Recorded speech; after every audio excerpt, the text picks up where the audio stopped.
जैसे कि हम सब जानते हैं कि 2 दिन में रमज़ान की आमद है और इस वक्त किचन हर किसी के घर का किचन जो है ना वो फोकस में है। तो घर पे कैसे हेल्दी फूड्स बनाने चाहिए, ख़वातीन की जिम्मेदारी बढ़ जाती है। बिल्कुल, सारी का मदर्स, एहतमाम करना है, सिस्टर्स, का एहतमाम करना है, क्या खिलाना है अपनी फैमिली को।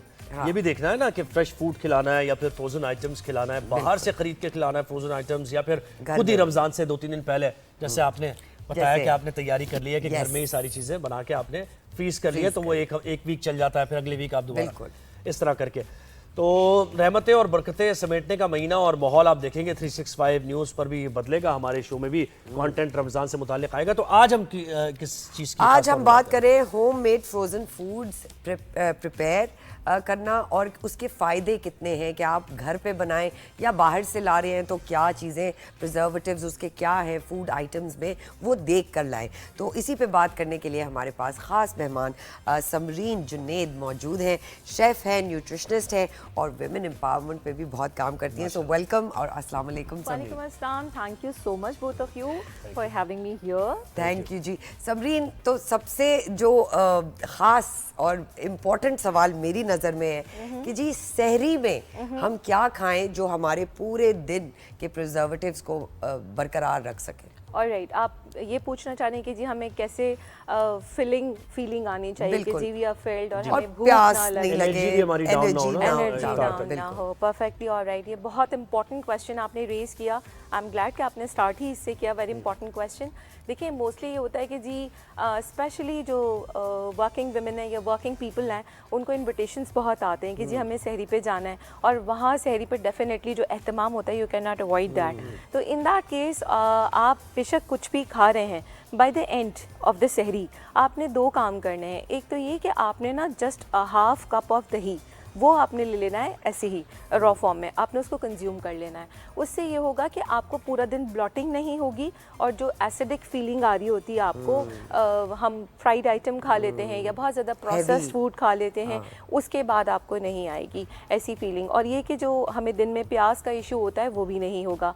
दूसरा काम आप ये कर सकते हैं जनाब कि आप ऐसा कीजिए कि 1 कप पानी को बॉईल कीजिए, उसके अंदर 2 से 3 ग्रीन कार्डेमम जो हरी इलायची होती है हमारी, वो ले लीजिए, वो डालें, और तकरीबन 6 to 8 आपने मिंट लीव्स पुदीने के पत्ते डालें और हाफ टी स्पून ऑफ सौंफ, उसको डाल के आपने मीडियम फ्लेम पे उसको बॉईल करना है। अच्छा, एक चीज़ का ध्यान रखना है, हम उसको हाई फ्लेम पे बॉईल नहीं करेंगे, क्योंकि अगर आप हाई फ्लेम पे उसको बॉईल करेंगे तो उसके जो न्यूट्रिएंट्स हैं वो ज़ाया हो जाते हैं या कम हो जाते हैं। बस उसको स्ट्रेन आउट करें, वो पी लें, तो ना आपको बेड ब्रेथ का इशू आएगा। क्योंकि रोज़ों में कहते हैं, वैसे तो ये हदीस है कि जी रोज़ेदार की जो मुँह की स्मेल होती है वो अल्लाह ताला के नज़दीक बड़ी पसंदीदा है, लेकिन क्या करें जनाब, हमें वर्किंग भी कर रही है, लोगों के सामने अक्सर इसको गलत लोग समझते हैं। बिल्कुल, हाँ, ब्रश भी कर, बिल्कुल आप सहरी में कर लें। अच्छा, देखिए हमारे मुंह में ये बेड ब्रेथ होती क्यों है, पहले हम ये कर लेते हैं जनाब, हमने वो पानी कंज्यूम कर लिया, उसको लूक वार्म पी लें, ठंडा पी लें, जैसे चाहें आप पी लें, और इवन रूटीन में भी रख सकते हैं। तो एक तो आपके मुंह से स्मेल नहीं आएगी, दूसरा आपको फिलिंग का एहसास भी रहेगा, तीसरा आपको प्यास नहीं लगेगी, तो आपका रोज़ा आराम से गुजर जाएगा। अच्छा, अब फ्रोजन आइटम्स की जरा बात करें। होममेड फ्रोजन आइटम्स क्या हमें घर पे बनाने चाहिए समरीन, जो फैमिली मतलब हर चीज़ को कवर कर लेना, ज़ईफ भी हैं, बच्चे भी हैं, हम खुद भी हैं, तो ऐसे आइटम्स हो जो इकोनॉमिकल भी हो, बिकॉज ये सबसे बड़ा एक हमारे पास प्रॉब्लम है, इकोनॉमिकल भी हो और हेल्दी भी हो। बिल्कुल ठीक है। अच्छा, हम सबसे पहले तो ये करेंगे कि अभी भी हमारे पास 2 days are left, almost 2 to 3 days, right. तो हम ये करें कि जनाब हम तीनों तरह के जो हमारे चने या जो हम बीन्स की बात करते हैं वो ले लें। हमारे पास सफ़ेद चने, चिकपीस हो गया, काले चने हो गए और लाल लोबिया, ये तीनों चीज़ें आप आज अगर भिगो देते हैं, सुबह में उसको बॉईल करें। अच्छा, बॉईल करने का तरीका भी मैं बता दूं साथ साथ, रात में आपको सिंपल पानी में आपने उसको डिप करके रख दिया, अच्छे से सोक करना है उसको, यानी जितना चने हैं या जो भी आप बीन ले रहे हैं उसका 3 गुना पानी उसके अंदर सोक कर दें। वो पानी फिर नेक्स्ट डे फेंकें, उसको दोबारा फ्रेश पानी, सॉल्ट एंड 1 टीस्पून ऑफ हमारा बेकिंग सोडा जो होता है वो आपने डाल के बॉईल कर लिया। अब इसके एज़ पर योर फैमिली आप इसके पैकेट्स बना के वो फ्रीज़ करें, ठीक है जी, आपने उसको फ्रीज़ कर दिया। अब ये जी चीज़ें हैं ये आप मल्टीपल चीज़ों में यूज़ कर सकते हैं। चना चाट में भी यूज़ हो रहा है, आप सैलेड बना रहे हैं उसमें भी यूज़ हो रहा है, उसके अलावा दही बड़े बना रहे हैं आप उसमें भी यूज़ हो रहा है। एक पार्ट ये हो गया। अब आ जाते हैं जी फ्रोज़न फूड, जी फ्राइड आइटम के बगैर तो हमारा गुजारा ही नहीं है ना।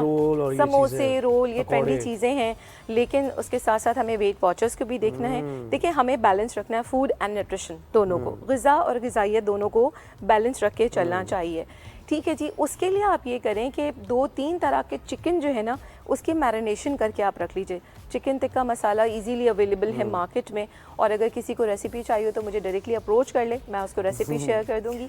ठीक है जी, आपने उसको मसाला लगाया, बोनलेस चिकन को आपने उसको रखा मसाला लगा के, लेमन एंड गार्लिक वगैरह लगा के आपने चिकन बना के रख ली। ठीक है जी, आपने उसके बॉक्सेस में रखा। अब वही चिकन टिक्का मसाला, उससे आप उसको क्लब सैंडविच में भी यूज़ करें।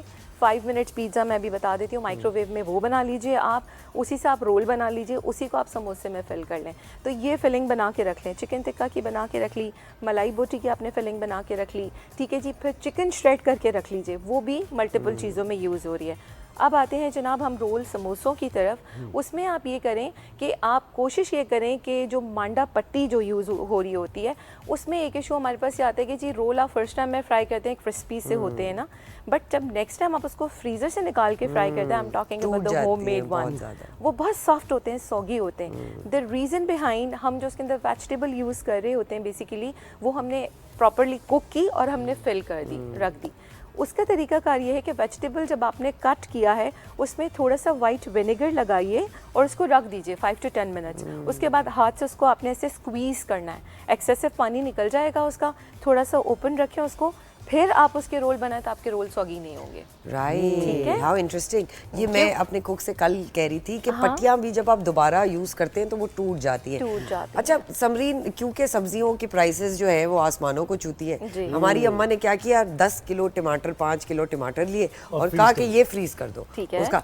तो क्या वेजिटेबल और फ्रूट को भी हम इस तरह फ्रीज कर सकते हैं? बिल्कुल कर सकते हैं, बट देखिए बहुत सारी चीज़ें ऐसी हैं, जैसे अभी मार्केट में हमारे पास ऑरेंजेस बहुत अच्छे आए हुए हैं, बट क्योंकि उसके अंदर सिट्रिक एसिड होता है, और सिट्रिक एसिड का ये होता है कि लेमन यूज़ कर रहे हैं या ऑरेंज यूज़ कर रहे हैं आप, उसको जैसे आप कट करते हैं, एप्पल को कट करते हैं तो आप देखिए थोड़ी देर बाद वो ब्लैक होना शुरू हो जाता है। वजह ये कि जो हमारा उसमें विटामिन सी है, सिट्रिक एसिड है, वो हवा के साथ ऑक्सीजन के साथ मिलके वो डिजोल्व होना शुरू हो जाता है। तो उसके लिए बेहतरीन ये है कि आप अभी ऐसा करें, ऑरेंज का जूस निकाला आपने, हमारी जो क्यूब्स की ट्रे होती है आइस क्यूब्स की, वो लें, उसके अंदर क्यूब्स जमा के रख लीजिए, या आप बड़े बोल्स ले लें उसमें जमा के रखें।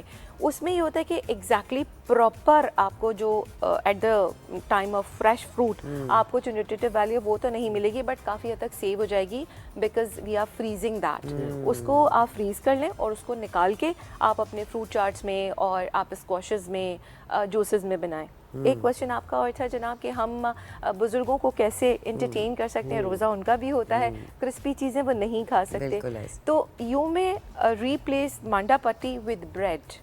आप ये करेंगे कि आप जो रोल वगैरह बना रहे हैं या जो भी चीज़ बना रहे हैं उसकी बेस जो है ना वो आप ब्रेड ले लें, उसको फ्लैटन करें, उसके अंदर आप बना लीजिए। और ब्राउन ब्रेड भी हो सकती है? ब्राउन ब्रेड भी हो सकती है बिल्कुल, लेकिन हाँ अगर आप उसको रोल कर रहे हैं या कोई शेप दे रहे हैं तो मेक श्योर कि आपकी ब्रेड बिल्कुल फ्रेश होनी चाहिए। उसका तरीका ये कि ब्रेड आप जब लेने जाते हैं उसका पैकेट, आप उसको ऊपर से प्रेस ना करें, आप उसको साइड से प्रेस करें। जब साइड से प्रेस करेंगे, इफ़ इट इज़ सॉफ्ट तो इट मीन्स कि आप वो ले लें। अगर वो थोड़ा सा भी टाइम लगा रही है अपनी जगह पे आने में, और थोड़ा सा आप टच करने से पता चल जाता है, वो ना लें। सेकेंडली ये कि जब आप कोटिंग करेंगे, लाइक हम अभी नगेट्स की बात कर रही थी, और उसके अलावा ब्रोस्ट हम बनाते हैं या चिकन विंग्स बनाते हैं, वट एवर, कोटिंग के लिए आप जो एक इसकी जो कोटिंग बनती है उसमें होता है मैदा, इसका रेशो होता है 3:2:1। आपने 3 हिस्से आपने मैदा लिया, 2 हिस्से आपने कॉर्नफ्लावर लिया, 1 हिस्सा आपने चावल का आटा लिया, बिल्कुल, और इसके बाद जो भी आपकी चीज़ आपने उसको उसमें कोट करके फ्रीज किया। अगर ये काम हम बुजुर्गों के लिए कर रहे हैं तो ये वाली कोटिंग नहीं करेंगे, इसमें हम ब्रेड क्रम्स की कोटिंग करेंगे, तो वो सॉफ्ट हो जाएगा। समरीन जुनैद, आपका बहुत बहुत शुक्रिया, इतनी अच्छी बातें कही है, और मेरा दिल था हमारे लिए हो रही थी तो मैं तो बड़ा मुतमईन बैठा होता कि और भी हम आपको बीच में तंग करते रहेंगे, बुलाते रहेंगे। आपका बहुत बहुत शुक्रिया जनाब। सो द आइडिया इज के रमज़ान आने वाले, रमज़ान की खूबसूरती का ये भी एक पॉइंट ज़रूर है कि अपनी न्यूट्रिशनल वैल्यूज़ को ना भूलें, और फास्ट फूड ना खाएं और ऐसे एसिडिक खाने ना खाएं। तज़किया नफ्स का नाम है। रमज़ान जब आता है महीना तो ये आपके लिए भी ये ज़रूरी है कि आप दूसरों को कैसे शेयर करते हैं अपनी जो भी खुशियां हैं या फिर अपने पास जो कुछ भी आपके पास है इफ्तारी का और सहरी का, ये सब तो लोगों को कितना दे रहे हैं आप इस महीने में, ये भी बड़ी इंपॉर्टेंट बात है। इंपॉर्टेंट बात है, मकसद रमज़ान का ये भी ज़रूरी है कि हम ये याद रखें।